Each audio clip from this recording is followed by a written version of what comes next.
हम बात कर रहे हैं श्री राम जन्मभूमि परिसर में स्थित रामलला के गर्भगृह स्थान की। 23 दिसंबर 1949 में इसी स्थान पर रामलला की मूर्ति प्रकट हुई थी। हालांकि विवाद के बाद इस स्थान को बंद कर ताला लगा दिया गया था और मुकदमा अदालत में पहुंच गया था। 6 दिसंबर 1992 को विवादित ढांचे को ध्वस्त कर बांस बल्लियों से बनाई अस्थायी मंदिर में तिरपाल के नीचे रामलला का पूजन अर्चन शुरू हुआ। अलग अलग अदालतों में लंबी कानूनी लड़ाई के बाद सुप्रीम कोर्ट ने 9 नवंबर 2019 को अपना फैसला सुनाया। इसी के बाद 5 अगस्त 2020 को प्रधानमंत्री नरेंद्र मोदी ने इसी स्थान पर भूमि पूजन किया और अनुष्ठान की यज्ञ कुंड की मिट्टी अपने माथे से लगाई थी। 15 जनवरी से 22 जनवरी के बीच किसी भी दिन प्रधानमंत्री नरेंद्र मोदी एक बार फिर इस स्थान पर पूजन अर्चन करते हैं। आपको दिखाई देंगे श्री राम जन्मभूमि मंदिर निर्माण के समय इस गर्भगृह में मौजूदा समय में केवल एक स्तंभ है जिस पर रामलला की पताका लगी हुई है।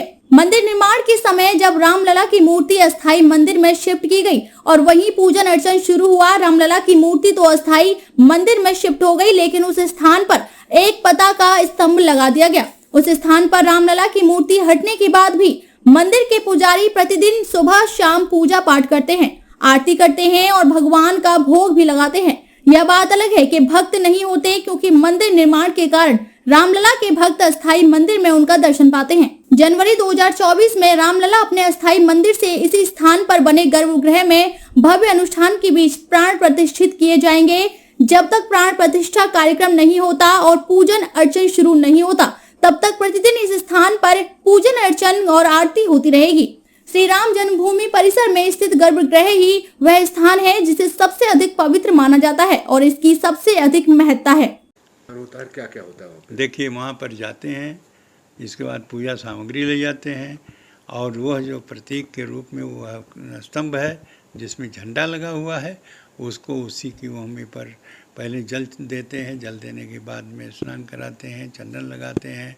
चंदन लगाने के बाद वहाँ धूप जलाते हैं, दीप जलाते हैं, प्रसाद का भोग लगाते हैं। इस तरह से वो पंचोपचार पूजा होती है, 5 प्रकार की पूजा होती है।